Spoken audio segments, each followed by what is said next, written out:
Jambret di Sibolga babak belur dihajar warga. Abu vulkanik sinabung rusak lahan pertanian warga di Kabupaten Karo. Vaksinasi tahap kedua bagi petugas pelayanan publik di Simalungun. Selamat malam pemirsa, selain cuplikan berita tadi, kami juga akan menghadirkan informasi menarik lainnya. Bersama saya Maria Huta Said, pemirsa inilah semut hari ini malam selengkapnya.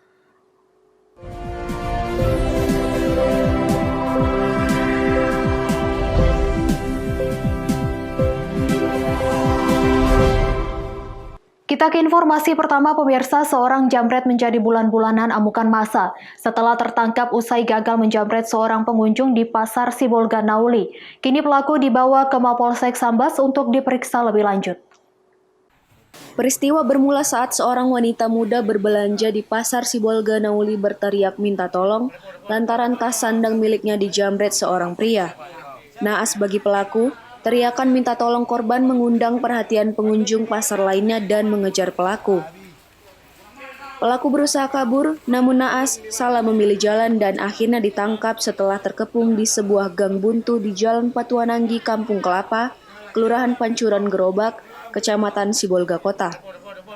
Kemudian warga menghakimi pelaku hingga babak belur. Beruntung nyawa pelaku tertolong setelah seorang petugas kepolisian melintas di lokasi kejadian. Sementara itu, tas korban yang berisikan uang serta benda berharga seperti handphone kemudian diserahkan kepada pemiliknya, sedangkan pelaku dibawa ke Mapolsek Sambas untuk menjalani pemeriksaan. Baharudin Simanulang melaporkan untuk Evarina TV. Sementara itu pemirsa, oknum polisi dari Satuan Lalu Lintas Polres Binjai inisial MT yang diduga meletuskan senjata api di areal parkir rooftop Detongabar, Jalan C. Belutu Medan pada Kamis malam lalu resmi ditahan di Propam Polres Binjai. Aksi penembakan yang dilakukan oknum polisi terjadi pada saat tim Satgas Penanganan COVID-19 Sumut melakukan razia protokol kesehatan di kafe Detonga tersebut. Saat itu Satgas meminta kepada pengunjung kafe untuk membubarkan diri dan kembali ke rumah masing-masing. Oknum polisi inisial MJ bersama rekannya inisial FG yang menjadi pengunjung kafe bersama pengunjung lain langsung membubarkan diri. Saat berada di areal parkir kafe, oknum polisi mendadak mengeluarkan senjata api miliknya dan meletuskannya sebanyak 2 kali. Aksi yang dilakukan Bribka MJ oknum Satlantas Polres Binjai ini dianggap telah menyalahi kode etik kepolisian. Akibat perbuatannya, oknum tersebut langsung diperiksa oleh Propam Polres Binjai. Setelah dilakukan pemeriksaan dan dinyatakan bersalah, penyidik Propam Polres Binjai akhirnya menahan oknum polisi tersebut. Oknum polisi tersebut ditahan sejak 3 hari lalu. Kasubdit Penmas Humas Polda Sumatera Utara AKBP MP Nainggolan mengatakan, oknum polisi yang melepaskan tembakan saat ini sudah diproses dan sudah ditahan. Selain menahan oknum polisi, penyidik Propam juga menyita senjata api. Saat ini Propam Polres Binjai masih mengumpulkan bukti-bukti dan memintai keterangan saksi-saksi termasuk akan memintai keterangan pengusaha kafe Detonga. Tembakan bagaimana juga kasusnya Pak? Ya, yang di Binjai itu sudah ditangani dan sudah proses. Anggota tersebut sudah dilakukan penahanan oleh Propam Polres Binjai. Ya, jadi setiap anggota Polri yang memiliki senjata tentunya kan ada datanya. Kita harapkan para komandan, para pimpinan unit kerjanya agar selalu mengawasi anak buah. Lihat tingkah lakunya sehari-hari. Kalau tingkah lakunya ada cara-cara menyimpang, itu boleh diajukan lagi psikotesnya. Dan awasi penggunaan senjatanya, kartunya bagaimana, masa daluarsa kartunya masih berlaku atau tidak. Ya. Sementara itu, pihak manajemen kafe Detonga Rabu siang membantah aksi penembakan yang dilakukan oknum polisi dilatar belakangi adanya penagihan biaya minuman yang dipesan oknum polisi tersebut oleh karyawan. Oknum polisi tersebut spontan mengeluarkan senjata api dan meletuskannya karena panik melihat ramainya pengunjung di samping mobilnya pada saat Satgas Penanganan COVID-19 Sumut menggelar razia prokes. Saat kan ada orang Satgas COVID, Satgas Covid ini datang pada saat jam 10:30 itu Pak. Jadi 10:30 itu naiklah Satgas Covid ke rooftop ini untuk mengosongkan tempat bayaran. Saudari Fernando dengan uang, sehingga dia mengambil dana tersebut ke bawah, dan pada saat sampai bawah terjadi ada miskomunikasi sih itu aja Pak. Bang, terkait Sehingga mobil kelihatan seperti dikerumuni dan terjadi penembakan. Itu aja. Pihak manajemen mengaku peristiwa penembakan tersebut terjadi di luar areal Cafe de Tonga. Wahyu Pratama melaporkan untuk Evarina TV.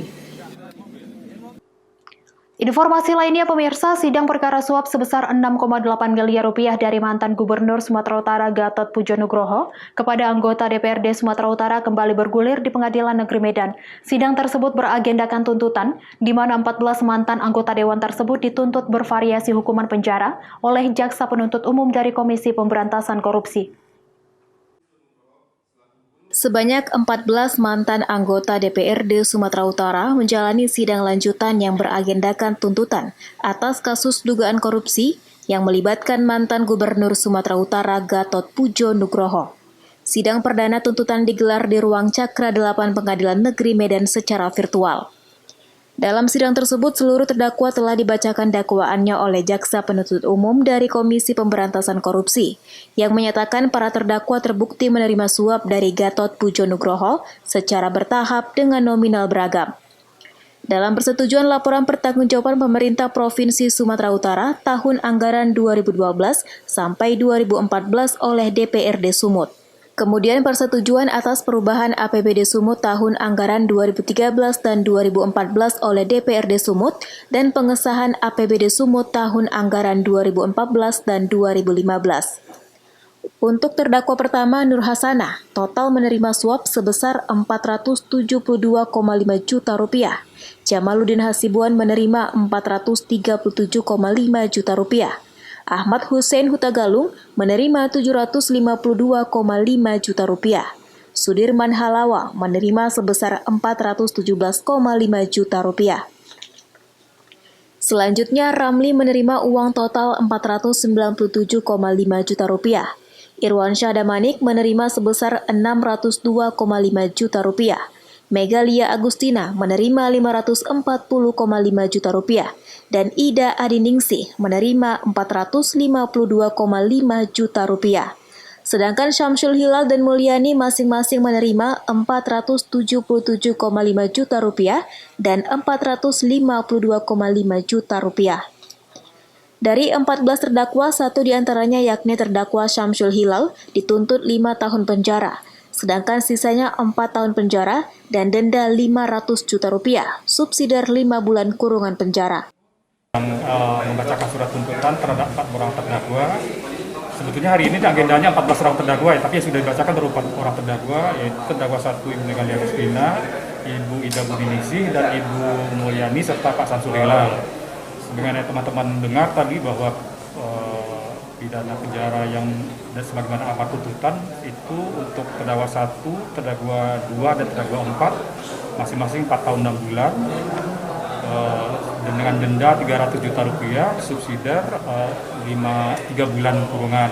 Kemudian khusus untuk terdakwa 3 Pak Syamsul Hilal itu pidana penjara selama 5 tahun dengan denda sebesar 500 juta rupiah, subsidiar 5 bulan kurungan. Uang penggantinya sama semua, Pak? Uang pengganti sesuai dengan jumlah yang diterima masing-masing terdakwa. Subsidiar sama 1 tahun 6 bulan. Wahyu Pratama melaporkan untuk Evarina TV. Sumut hari ini masih akan kembali sesaat lagi, tetaplah bersama kami.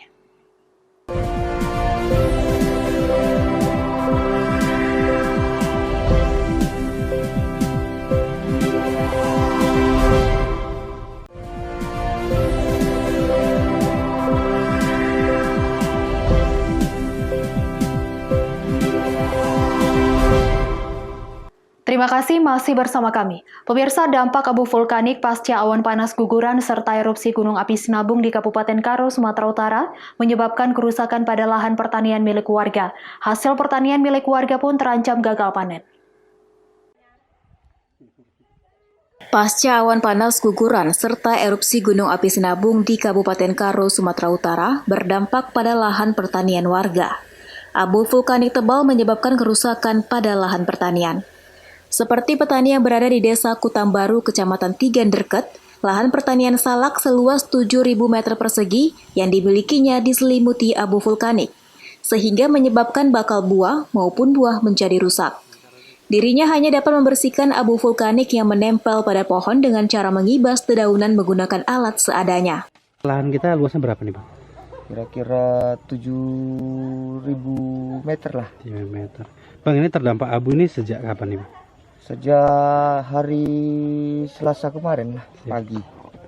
Bang, kendalanya seperti apa dikena abu ini, Bang, tanaman, Bang? Ya seperti beginilah Bang, agak kita pun susah juga, kita mau mengerjakannya, kita mau mengambil buah pun susah Bang. Dampaknya abunya banyak sekali.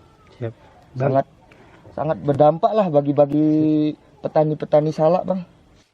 Akibat aktivitas Gunung Api Sinabung yang masih tinggi, 4 kecamatan terdampak abu vulkanik, yakni Kecamatan Tigan Derket, Kecamatan Payung, Kecamatan Kutabuluh, dan Kecamatan Tiga Binanga. Namun kerusakan lahan pertanian terparah milik warga berada di Kecamatan Tigan Derket. Chandra Bukit melaporkan untuk Evarina TV. Pemirsa, Dinas Pertanian dan Peternakan Kabupaten Karo, Sumatera Utara melakukan pemantauan ternak sapi milik warga yang telah diasuransikan kepada pemerintah. Asuransi ternak ini diharapkan dapat membantu peternak sapi maupun kerbau agar peternak tidak mengalami kerugian yang lebih besar jika sewaktu-waktu hewan ternaknya mengalami kematian. Dinas Pertanian dan Peternakan Kabupaten Karo, Sumatera Utara melakukan pengecekan sekaligus pemantauan terhadap hewan ternak sapi milik warga yang telah diasuransikan kepada pemerintah di Kecamatan Tiga Panah, Kabupaten Karo. Pemantauan ini juga sekaligus untuk memastikan kondisi hewan ternak dalam keadaan sehat dan mendapat perawatan yang baik oleh peternaknya. Menurut Kepala Dinas Pertanian dan Peternakan Kabupaten Karo, asuransi usaha ternak sapi ini merupakan program pemerintah sejak beberapa tahun lalu, yang diadakan untuk membantu peternak sapi maupun kerbau agar tidak mengalami kerugian lebih besar jika sewaktu-waktu ternaknya mengalami kematian. Bagi peternak yang ingin mendaftarkan ternaknya dengan syarat berjenis kelamin betina, minimal berumur 1 tahun, dan asuransi ini berlaku untuk hewan ternak sapi dan kerbau saja. Kemudian peternak membayar premi sebesar Rp40.000 per tahunnya, lalu ternak akan diberi label pada bagian telinga.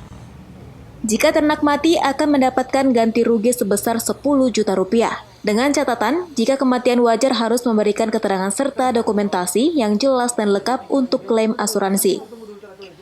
Sementara itu, jika ternak hilang akan mendapat ganti rugi sebesar 70%.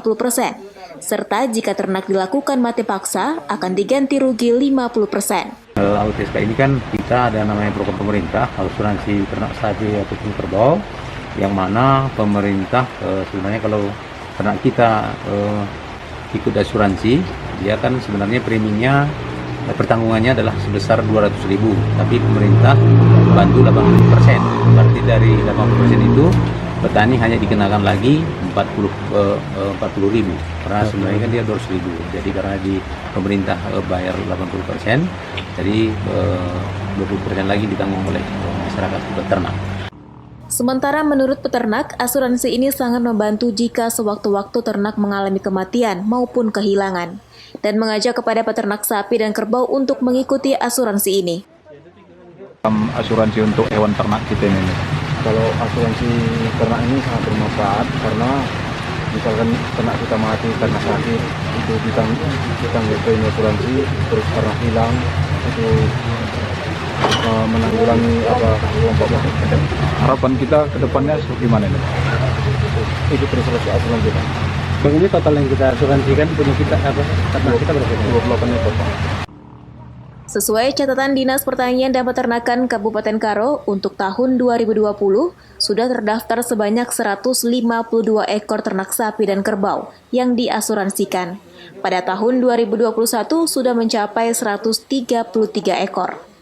Chandra Bukit melaporkan untuk Eva Rina TV.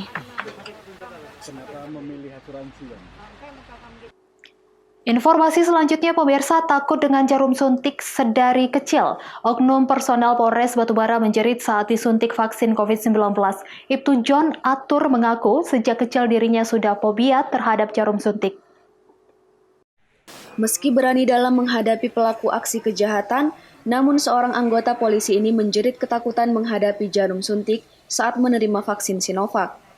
Tampak rekannya memegangi tubuhnya untuk menenangkan. Ibtu John Arthur mengaku sebenarnya ia tidak khawatir dengan vaksin COVID-19. Namun sejak kecil dirinya fobia terhadap jarum suntik. Ibtu John Arthur mengikuti vaksinasi COVID-19 tahap 2 dengan kuota 1.896 orang. Vaksinasi kali ini menyasar petugas pelayanan publik seperti ASN, polisi, TNI, dan pedagang. Jarum suntik atau takut dengan vaksinnya, Pak? Sebenarnya saya dari dulu takut dengan jarum suntik. Dari kecil saya takut sama jarum.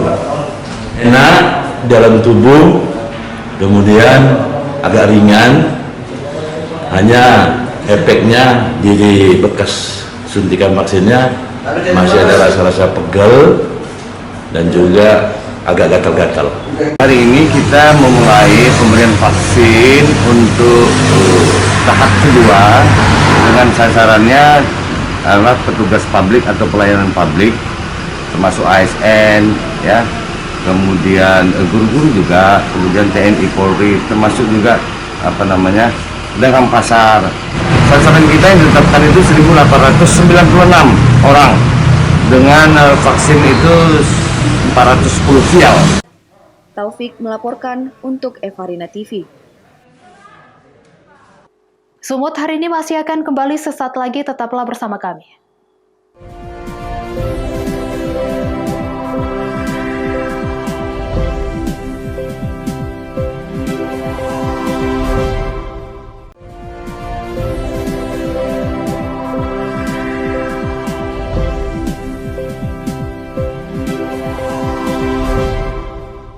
Terima kasih masih bersama kami. Pemirsa, Kabupaten Simalungun, Sumatera Utara mulai melaksanakan vaksinasi COVID-19 tahap kedua kepada petugas pelayanan publik di Simalungun. Vaksinasi diprioritaskan bagi TNI Polri, mencakup kepada petugas lapas, wartawan, dan pedagang pasar. Pemerintah Kabupaten Simalungun, Sumatera Utara melalui Dinas Kesehatan melaksanakan vaksinasi COVID-19 tahap kedua kepada petugas pelayanan publik di Simalungun. Bupati Simalungun JR Saragi mengatakan vaksinasi tahap 2 dosis pertama yang dilaksanakan mulai hari Rabu tanggal 3 Maret 2021 diprioritaskan bagi TNI Polri, mencakup kepada petugas lapas, wartawan, dan pedagang pasar. Sedangkan untuk para lansia dan masyarakat umum dilakukan pada tahap berikutnya. Untuk jumlah sasaran pelayanan publik, Pemkab Simalungun menyiapkan sebanyak 3.500 dosis vaksin Sinovac untuk 2 kali vaksinasi. Untuk program vaksinasi di Kabupaten Simalungun, hingga saat ini berlangsung dengan baik dan lancar.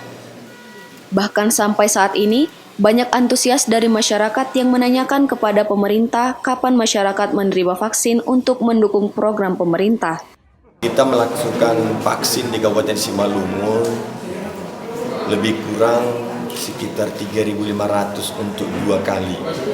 Tapi yang kita laksanakan ini sekarang ini adalah TNI, Polri, masyarakat, pelayanan, contohnya di LP, di lembaga pemasyarakatan, nanti, dan setiap puskesmas juga dilakukan ini. Jadi ada mungkin TNI, Polri yang ada di sana, yang terdekat di kecamatan itu, mereka akan lakukan itu.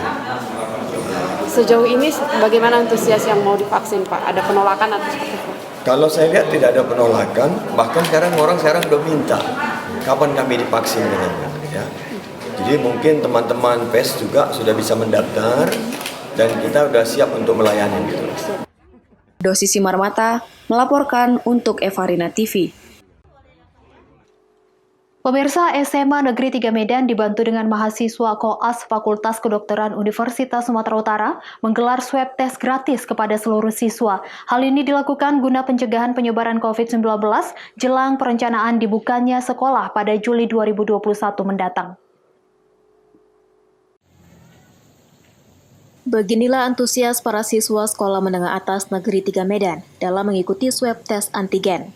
Tampak beberapa petugas dari mahasiswa Koas Fakultas Kedokteran Universitas Sumatera Utara melakukan pengambilan sampel yang diikuti para siswa maupun guru secara bergiliran.